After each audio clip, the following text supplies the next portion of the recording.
Pada tahun 1918 setelah Perang Dunia I berakhir dengan kekalahan di pihak Jerman dan negara-negara sekutunya pasca perang, negara-negara sekutu pemenang Perang Dunia I memaksa Jerman menandatangani perjanjian damai di Perancis, yang disebut Perjanjian Versailles.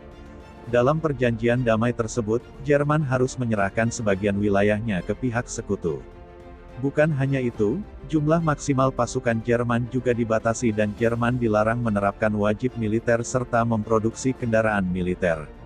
Beratnya poin-poin dalam perjanjian tersebut lantas membuat rakyat Jerman beranggapan kalau perjanjian Versailles adalah upaya dari negara-negara pemenang Perang Dunia I untuk mempermalukan, dan menginjak-injak harga diri bangsa Jerman.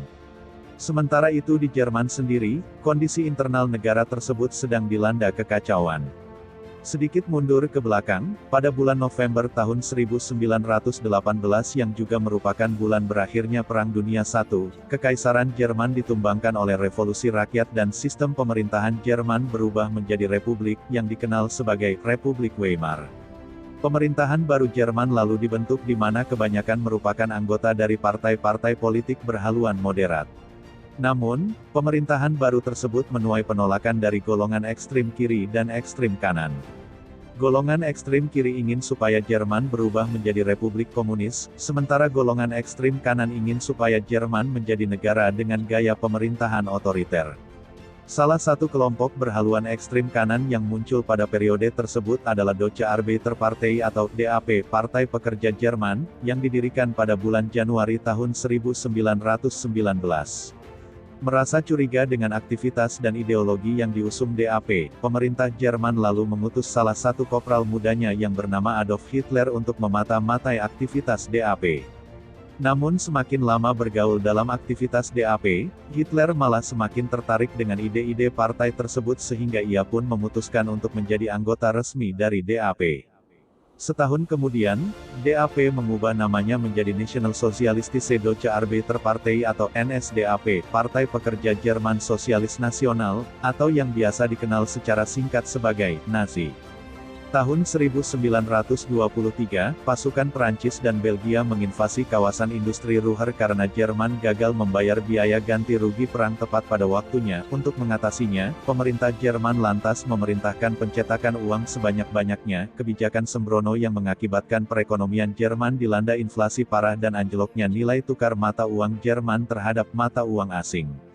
Di tengah-tengah kekacauan ekonomi inilah, Nazi melakukan percobaan kudeta pada bulan November tahun 1923 yang berujung pada penahanan Hitler dan para petinggi Nazi.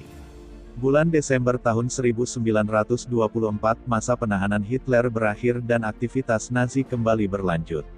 Kondisi perekonomian Jerman saat itu sudah membaik berkat pinjaman uang dari bank-bank AS sehingga pamor dari kelompok-kelompok berhaluan ekstrim mulai memudar. Di bawah pimpinan Hitler, Nazi mencoba menjajal panggung politik Jerman dengan mengikuti pemilu parlemen pada tahun 1924 dan 1928, namun hanya berhasil meraih sedikit suara dalam kedua pemilu tersebut. Peruntungan Nazi mulai berubah ketika pada tahun 1929, timbul krisis ekonomi global yang dampaknya juga turut dirasakan di Jerman.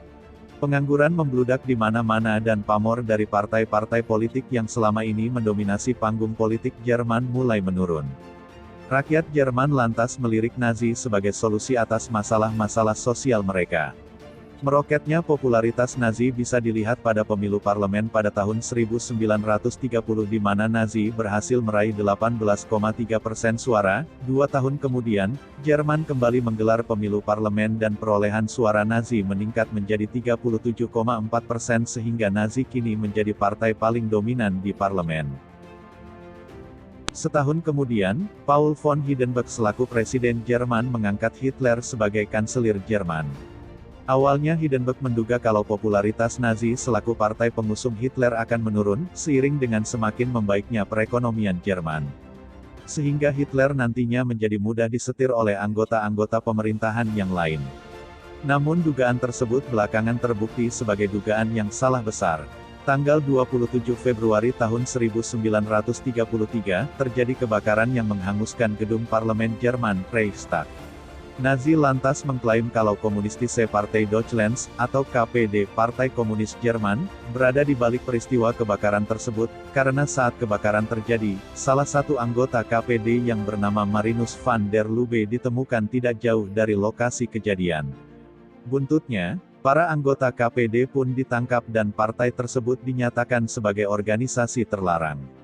Peristiwa kebakaran tersebut juga dijadikan alasan oleh Hitler untuk membekukan poin-poin dalam konstitusi Jerman yang mengatur soal hak asasi manusia. Bulan Maret tahun 1933, Jerman kembali menggelar pemilu dan Nazi berhasil keluar sebagai pemenang dengan meraih suara lebih dari 40%. Keberhasilan Nazi meraih banyak suara tidak lepas dari hilangnya KPD yang selama beberapa tahun terakhir menjadi pesaing kuat Nazi dalam panggung politik Jerman. Masih di bulan yang sama, Parlemen Jerman mengesahkan undang-undang baru yang bernama UU Pembolehan Ermächtigungsgesetz Enabling Act. Inti dari UU tersebut adalah dibolehkannya Hitler selaku kanselir Jerman untuk membuat peraturan baru dan mengubah konstitusi negara tanpa harus melalui persetujuan parlemen. Hitler lalu memanfaatkan UU tersebut untuk melarang pembentukan partai baru dan membubarkan partai-partai yang tidak sejalan dengan Nazi. Sukses memperkuat kedudukannya di ranah politik Jerman, Nazi mengalihkan fokusnya ke sektor ekonomi yang memang sedang terpuruk akibat krisis ekonomi global, Great Depression, atau depresi besar. Investasi publik di sektor pembangunan dan perakitan kendaraan bermotor dilakukan, pengadaan stok persenjataan dan kendaraan militer dalam jumlah besar juga diberlakukan. Perjanjian dagang antara pemerintah Jerman dengan negara-negara Eropa Timur diresmikan supaya Jerman bisa mendapatkan pasokan bahan mentah secara konsisten. Hasilnya angka pengangguran di Jerman menurun tajam dan negara tersebut berhasil mencatat pertumbuhan ekonomi yang mengesankan hanya dalam rentang waktu yang relatif singkat. Dalam bidang militer juga tidak luput dari perhatian rezim Nazi.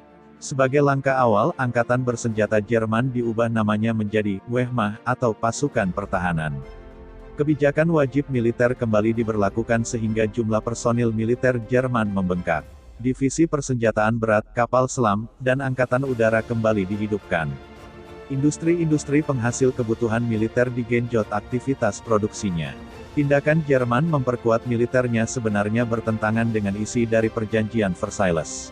Namun negara-negara sekutu pemenang Perang Dunia I tidak bisa berbuat apa-apa untuk menghentikan Jerman, dikarenakan mereka sendiri masih sibuk bergulat dengan kondisi perekonomian dalam negerinya masing-masing akibat krisis global. Prestasi mengesankan yang berhasil dicapai oleh rezim Nazi sendiri bukanlah tanpa kontroversi. Untuk menjaga stabilitas negara dan membungkam pihak-pihak yang tidak sejalan, pemerintah Jerman menggunakan jasa polisi rahasia atau Gestapo.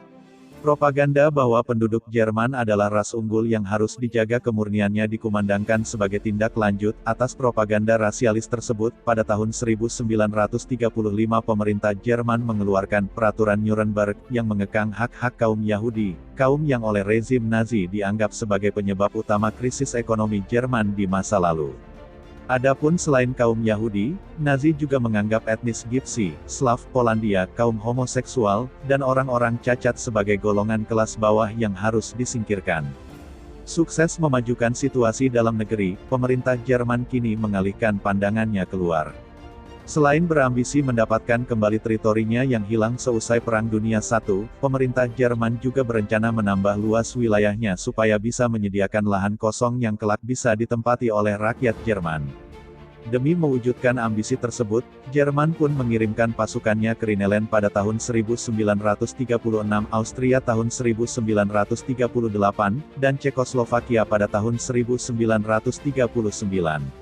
Bukan hanya itu, pada tahun 1936 Jerman juga menjalin persekutuan dengan Italia dan Jepang yang sama-sama sedang diperintah oleh rezim berhaluan ekstrim kanan. 3 tahun kemudian, giliran Uni Soviet yang digandeng oleh Jerman dalam sebuah perjanjian rahasia mengenai pembagian wilayah di Eropa Timur.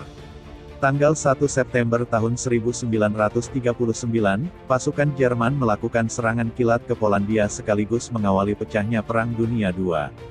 Karena Inggris dan Perancis bertanggung jawab atas keamanan Polandia, kedua negara tersebut lalu menyatakan perang kepada Jerman.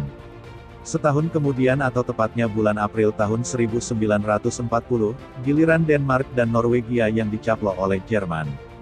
Sebulan kemudian, serangan kilat yang dilakukan oleh pasukan Jerman lewat daerah Belanda, Belgia, dan Luksemburg berhasil memaksa pasukan Perancis bertekuk lutut.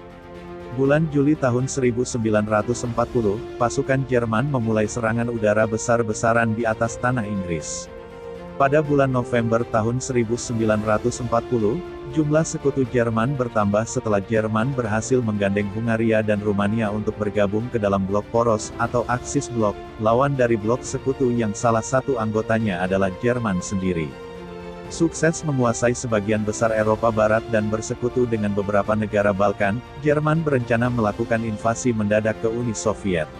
Namun rencana Jerman tersebut terpaksa diundur sejenak karena Italia meminta bantuan Jerman supaya bisa menaklukkan Afrika Utara dan semenanjung Balkan. Invasi Jerman ke Uni Soviet baru benar-benar terlaksana pada bulan Juni tahun 1941 dengan kode sandi Operasi Barbarossa. Invasi Jerman dan sekutunya ke Uni Soviet awalnya berlangsung relatif lancar.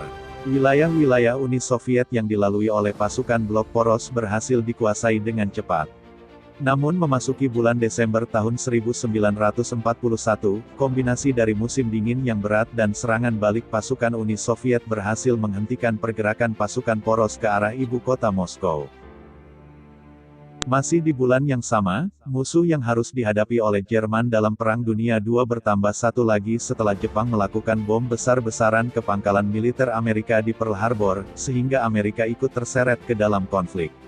Untuk melemahkan kedudukan pasukan Amerika dan Inggris di front laut, Jerman memerintahkan kapal-kapal selamnya untuk melakukan serangan membabi buta di Samudera Atlantik. Semakin banyaknya musuh yang harus dihadapi membuat pasukan Jerman mulai kesusahan. Pada bulan November tahun 1942 contohnya, pasukan Jerman gagal memenangkan pertempuran melawan pasukan sekutu di El Alamein, Mesir. Masih di tahun yang sama, pasukan udara sekutu juga mulai melakukan pemboman ke kota-kota Jerman. Setahun kemudian atau tepatnya bulan Februari tahun 1943, pasukan Jerman harus mengakui keunggulan pasukan Uni Soviet dalam pertempuran di Stalingrad. 5 bulan kemudian, Jerman dipaksa mengalihkan perhatiannya ke Eropa Selatan setelah Benito Mussolini selaku pemimpin rezim fasis Italia dikudeta dan dijebloskan ke dalam penjara. Beruntung bagi Mussolini, pasukan Jerman berhasil membebaskan dirinya pada bulan September tahun 1943 dan kemudian membantunya mendirikan negara boneka pro-Jerman di Italia Utara. Bulan Juni tahun 1944 pasukan sekutu melakukan pendaratan besar-besaran di pantai utara Perancis dan memulai pergerakannya ke arah Jerman. Sementara di front Eropa Timur, pasukan Uni Soviet juga semakin dekat dengan wilayah Jerman setelah mereka berhasil mencaplok Polandia pada permulaan tahun 1945. Sadar kalau pasukan sekutu cepat atau lambat akan segera tiba di ibu kota Berlin, Hitler dan istrinya lalu melakukan bunuh diri pada tanggal 30 April tahun 1945. 2 hari kemudian, pasukan Jerman yang masih tersisa di Berlin menyerah tanpa syarat sehingga Perang Dunia II di tanah Eropa berakhir dengan kekalahan Jerman dan negara-negara sekutunya. Akibat Perang Dunia II, jutaan rakyat Jerman harus kehilangan nyawa dan sebagian besar wilayah Jerman dipenuhi oleh puing-puing reruntuhan. Pasca berakhirnya Perang Dunia II, negara-negara anggota sekutu membagi Jerman ke dalam 4 zona pendudukan militer, yaitu, zona timur, dikuasai oleh Uni Soviet, zona selatan, dikuasai oleh AS, zona barat dikuasai oleh Perancis, dan zona barat daya, dikuasai oleh Inggris.